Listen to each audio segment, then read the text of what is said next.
দেখেন, আজকে খুব সিরিয়াস বিষয়ে আমি কথা বলবো।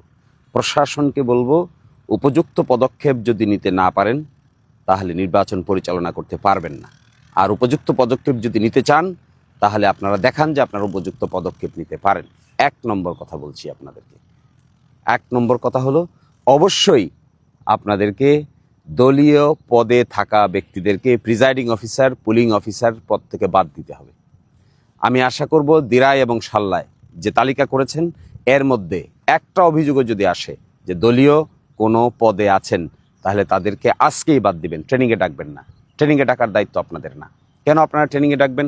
ডিএসবি, এনএসআই, যত গোয়েন্দা বাহিনীর রিপোর্ট আছে, একটা লোকও যদি দলীয় পদে থাকা এখানে আসে তাহলে আপনারা তাড়াতাড়ি তালিকা করে তাদেরকে বাদ দিবেন এবং কোনো ধরনের কোনো সাবটারফিউজ, কোনো ছলচাতুরির আশ্রয় নেবেন না। স্পষ্ট দেখাতে হবে যে একটা নিরপেক্ষ নির্বাচন করার ক্ষেত্রে আপনারা সিরিয়াস। একটা অভিযোগও যদি আসে তালিকা করবেন, তাদেরকে তালিকা থেকে বাদ দিবেন। স্বচ্ছ নিরপেক্ষভাবে প্রিজাইডিং অফিসার, পুলিং অফিসারদের তালিকা করবেন। এতে আমরা কোনো ধরনের শৈথিল্য দেখতেই চাই না। আপনারা যারা আছেন সহকারী রিটার্নিং অফিসার, ডিসি সাহেব যে আছেন রিটার্নিং অফিসার, এগুলো খবর নেন। এগুলো খবর না নিয়ে শুধুমাত্র অফিসিয়াল মেকানিজম ব্যবহার করে কাউকে বোঝানোর চেষ্টা করবেন না। এগুলো বোঝার ক্ষমতা যথেষ্ট আমাদের আছে। আমি কিন্তু এখনও আপনাদেরকে খুবই শালীনভাবে অনুরোধ করছি, আপনারা তালিকাগুলো নেবেন। দলীয় পদে আছে কে তার তালিকা নেবেন। যদি থাকে তাদেরকে আপনার প্রশিক্ষণেই ডাকবেন না। আর গোয়েন্দা বাহিনী, যদি আপনারা এগুলো বের করতে না পারেন তাহলে গোয়েন্দা বাহিনীর দায়িত্ব দিয়েছে কে আপনাদেরকে? এগুলো থেকে তাড়াতাড়ি সুস্পষ্ট পদক্ষেপ গ্রহণ করুন। দ্বিতীয়ত, সিসিটিভি ক্যামেরা দিন। ঝুঁকিপূর্ণ সেন্টার তালিকা করেছেন, সিসিটিভি ক্যামেরা বসবে। প্রতিটা সেন্টারে আমি খবর পেয়েছি 6টা সিসিটিভি ক্যামেরা বসবে এবং প্রিজাইডিং অফিসার এটা মনিটর করবেন এবং এটা রেকর্ড থাকবে। নির্বাচনের সময়, নির্বাচনের আগে এবং পরে আমরা যে কোনো সময় এই ভিডিও রেকর্ড দেখতে পারবো। আর একই সাথে আপনারা পুলিশ যারা দায়িত্বে থাকবেন তাদেরকে আপনারা বুক ক্যামেরা দিবেন, যেন কে কি করছে না করছে এটা পরিপূর্ণ রেকর্ড থাকে। এটি নির্বাচনের পরিবেশ অনেকটাই নিশ্চিত করবে। মিলিটারি প্রশাসন যারা এখানে এসেছেন দিরাই এবং সাল্লায়, তাদেরকে আমি অনুরোধ করব, নিয়ম শৃঙ্খলার বেড়াজালে আবদ্ধ হয়ে নির্বাচন নষ্ট করবেন না। সত্যিকার অর্থে যদি নির্বাচন সঠিকভাবে পরিচালনা করার জন্য আপনারা এখানে এসে থাকেন, ঝুঁকিপূর্ণ সেন্টারগুলোতে নির্বাচন অনুষ্ঠানের 3 দিন আগে মিলিটারি ডিপ্লয়মেন্ট করবেন। আপনাদের লোকসংখ্যা কম আছে তা আমি জানি, কিন্তু ঝুঁকিপূর্ণ সেন্টারের সংখ্যা কিন্তু বেশি না। এই ঝুঁকিপূর্ণ সেন্টারগুলোতে অন্ততপক্ষে 3 জন সেনা সদস্যদেরকে আপনারা এখানে মোতায়েন করবেন। স্ট্রাইকিং ফোর্সে দূর থেকে যাবেন। কে আপনাদেরকে খবর দিবে? কখন খবর দিবে? কখন আপনারা যাবেন? এটা দুর্গম এলাকা, এক জায়গা থেকে আরেক জায়গায় যেতেই সময় চলে যায়। ফেরি পারাপার আছে, গোদারা পারাপার আছে। এগুলোকে আপনারা আমাকে কেউ কেউ বলেছেন সাবস্টেশন করবেন, করেন সাবস্টেশন করাতে আমাদের কোনো আপত্তি নেই। আপনারা একটা সেন্ট্রাল স্টেশন করেন, সাবস্টেশন করেন। এরপরে এই অঞ্চলের মিলিটারি কমান্ডিং দায়িত্বে যারা আছেন তাদের দৃষ্টি আকর্ষণ করছি আমি। আপনারা যারা শান্তিগঞ্জ থেকে এগুলো নিয়ন্ত্রণ করার জন্য আসছেন, শান্তিগঞ্জ থেকে দেখবেন। দিলাই থেকে যারা নিয়ন্ত্রণ করতে আসছেন সেই মিলিটারি কমান্ডার দিলাই থেকে দেখবেন।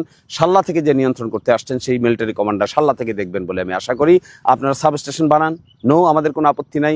কিন্তু ঝুঁকিপূর্ণ বা অতিরিক্ত ঝুঁকিপূর্ণ হিসেবে অল্প কয়েকটা সেন্টার আপনারা তালিকাভুক্ত করেছেন। ওই সেন্টারগুলোতে অন্তত 2 জন 3 জন মিলিটারি হলেও নির্বাচন অনুষ্ঠানের 2 দিন আগ থেকে, অর্থাৎ 10 তারিখ সকাল 7:30টা থেকে আপনারা সেখানে অবস্থান গ্রহণ করুন। আপনাদের এই ঝুঁকিপূর্ণ সেন্টারগুলোতে অবস্থান গ্রহণ করার মেসেজ সারা দিরাই সাল্লায় ছড়িয়ে যাবে যে নির্বাচন সঠিক অনুষ্ঠান করার ক্ষেত্রে আপনারা রিয়েলি ইউ আর সিনসিয়ার। বিভিন্ন জায়গায় বেশ কিছু থ্রেটের ঘটনা আসছে।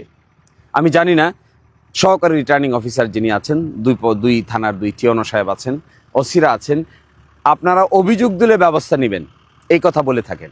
আপনাদের যে মনিটরিং টিম আছে, আপনাদের যে ম্যাজিস্ট্রেসি ক্ষমতা আছে, ম্যাজিস্ট্রেসি ক্ষমতা ব্যবহার করেন না কেন? সুমোটো দায়িত্ব পালন করেন না কেন? কে যে আপনার বাড়িতে খালি বারবার অভিযোগ দায়ের করবে? কারণ মানুষের কোনো কাজ নাই যে বারবার গিয়ে আপনার বাড়িতে গিয়ে অভিযোগ দায়ের করবে তারপরে আপনি পদক্ষেপ নেবেন? জানেন না, যারা থ্রেট দেয়, যারা থ্রেটের রাস্তা অবলম্বন করে, তাদের নাম প্রকাশ করতে মানুষ শঙ্কাবোধ করে, আপনারা সুমোটো পদক্ষেপ গ্রহণ করেন। কিছু অভিযুক্ত পড়েছে যে কারা থ্রেট দেন, কারা কিভাবে কি বলেন, দেশে থাকতে পারবে কি পারবে না এই কথাও বলেন। এই সমস্ত নির্বাচনের পরে দেখে নেবেন, এই সমস্ত কথা বলেন। এই সমস্ত কথায় এই গন্ডামির সময় কি এখন? এই গন্ডামি করে নির্বাচন করা যাবে? 2026 সালের নির্বাচন কি গন্ডামি নির্বাচন? 2026 সালের নির্বাচন ফ্রি, ফেয়ার, ক্রেডিবল নির্বাচন। এখানে থ্রেট দিবে আর আপনারা বসে বসে থাকবেন, তাহলে প্রশাসনে কি দায়িত্বটা কি আপনার? কি দায়িত্ব আপনার? দায়িত্ব পালন করে দেখান না। নখদন্তরহীন বাঘ হলে তো আপনাকে কে ভয় পাবে? আপনি যান ফিল্ডে গিয়ে দেখেন, মানুষকে জিজ্ঞাসা করেন ছদ্মবেশে, গোয়েন্দাদেরকে ফিট করেন, গোয়েন্দা বাহিনীকে ফিট করলে বুঝতে পারবেন কে কোথায় কাকে ধমক দিচ্ছে। এবং এগুলো যদি পদক্ষেপ নিতে না পারেন তাহলে নির্বাচন অনুষ্ঠান করতে পারবেন না। কথা স্পষ্ট, নির্বাচন করতে চান, নির্বাচন করার মতো করবেন। নির্বাচন করার ক্ষেত্রে আপনি কোনো ধরনের কোনো ছলছাতুরির আশ্রয় নিজেও নেবেন না, কাউকে নিতেও দিবেন না। আমার পক্ষ থেকে কোনো ব্যক্তি যদি কখনো এই সমস্ত কাজের সঙ্গে জড়িত থাকে, পদক্ষেপ নিন, শাস্তি দিন। আমি আপনাদেরকে সেই শাস্তি দেওয়ার ক্ষেত্রে অবশ্যই কার্যকরী ভূমিকা পালন করব। আমি আপনাদেরকে সাহায্য করব।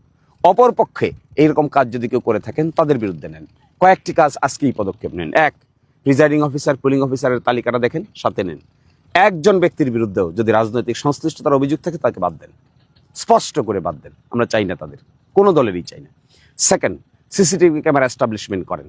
আমি জানি সরকার বাজেট দিয়েছে, করার কথা। থার্ড, বুক ক্যামেরা দেন পুলিশকে। ফোর্থ, মিলিটারি প্রশাসনের সঙ্গে বসেন, সমন্বিত, ঠেলা ধাক্কা করবেন না। একজন আরেকজনকে বলবেন না যে তার দায়িত্ব, আরেকজন আরেকজনকে বলবেন এটা তার দায়িত্ব। No, this is your coordinated effort. Government is government. গভর্নমেন্টের একটা department cannot blame another department.